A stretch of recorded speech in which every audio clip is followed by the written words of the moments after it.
দ্বাদশ শ্রেণীর ছাত্রছাত্রীরা তোমাদের প্রোগ্রেস টিউটোরিয়াল ইউটিউব চ্যানেলে স্বাগত। আজকের ভিডিওতে তোমাদের ইতিহাস বিষয়ে সাম্রাজ্যবাদের বিরুদ্ধে প্রতিক্রিয়া অধ্যায় থেকে এসএকিউ আলোচনা করছি, তাই প্রথম থেকে শেষ পর্যন্ত ভিডিওটি দেখতে থাকো। এই চ্যানেলটিকে সাবস্ক্রাইব করে সঙ্গে থেকো, যাতে এই শেষ মুহূর্তে গুরুত্বপূর্ণ ভিডিওগুলি চ্যানেল আপলোড করার সঙ্গে সঙ্গে তোমাদের কাছে নোটিফিকেশান পৌঁছে যায়। প্রথম প্রশ্নটি দেখো, সান ইয়াত সেন ঘোষিত তিনটি নীতি কী?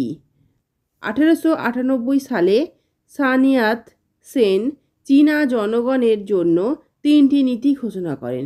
এগুলো হলো জনজাতীয়তাবাদ, জনগণতন্ত্রবাদ, জনসমাজবাদ।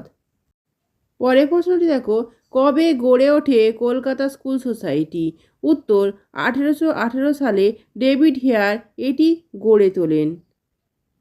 পরের প্রশ্নটি দেখো, কে কবে ফোর্ট উইলিয়াম কলেজ প্রতিষ্ঠা করেন?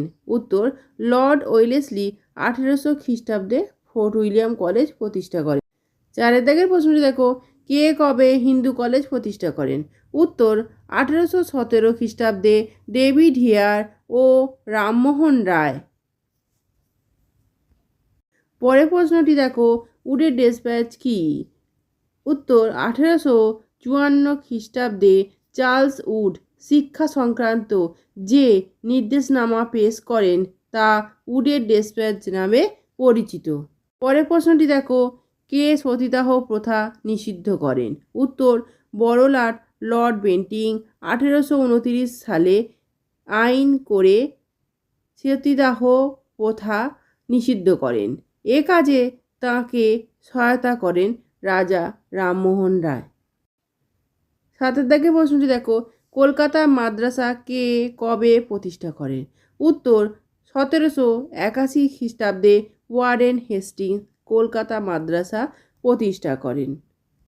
আটের দাগে প্রশ্নটি দেখো, কে পার্থেনন পত্রিকা প্রকাশ করেন? উত্তর নব্যবঙ্গ আন্দোলনের অন্যতম নেতা ডিরোজিও 1830 সালে পার্থেনন পত্রিকা প্রকাশ করেন। এই ধরনের ভিডিওগুলি পেতে চ্যানেলটি অবশ্যই সাবস্ক্রাইব করে রেখো এবং বেল আইকন প্রেস করে অল নোটিফিকেশান অন করে রেখো এবং ভিডিওটিকে লাইক কমেন্ট শেয়ার করো।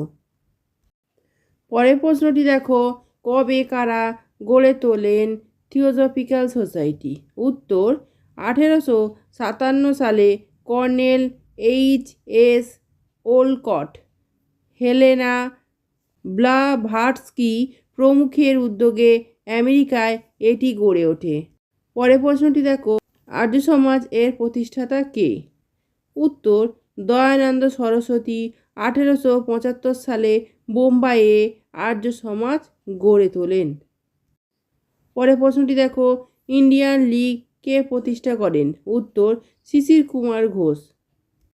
12 দাগের প্রশ্নটি দেখো, দিকু বলতে কি বোঝো? উত্তর বহিরাগত, জোতদার, বণিক, মহাজন, ঠিকাদার প্রভৃতি মধ্যস্বত্বভোগী ব্রিটিশ আমলে সুবিধা আদায়ের জন্য আদিবাসী এলাকায় ঢুকে পড়ে। আদিবাসীরা এদের বলতো দিকু।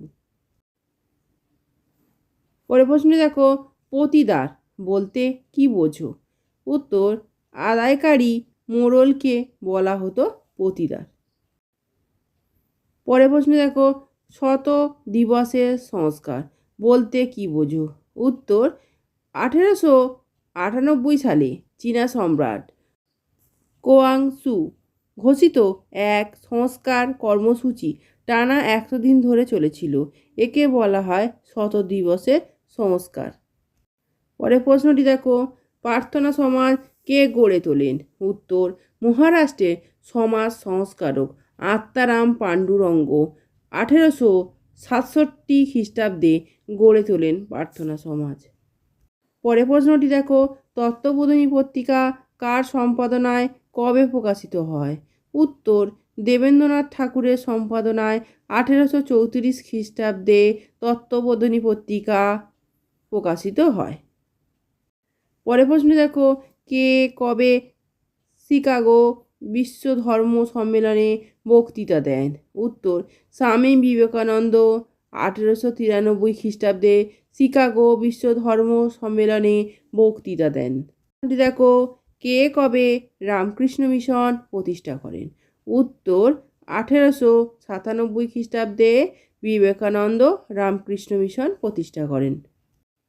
পরের প্রশ্নটি দেখো, কে কোথায় কবে মে 4th আন্দোলন শুরু করেন? উত্তর 1919 খ্রিস্টাব্দে 4 মে চেন তু সিউ এর নেতৃত্বে মে 4th আন্দোলন শুরু করেন।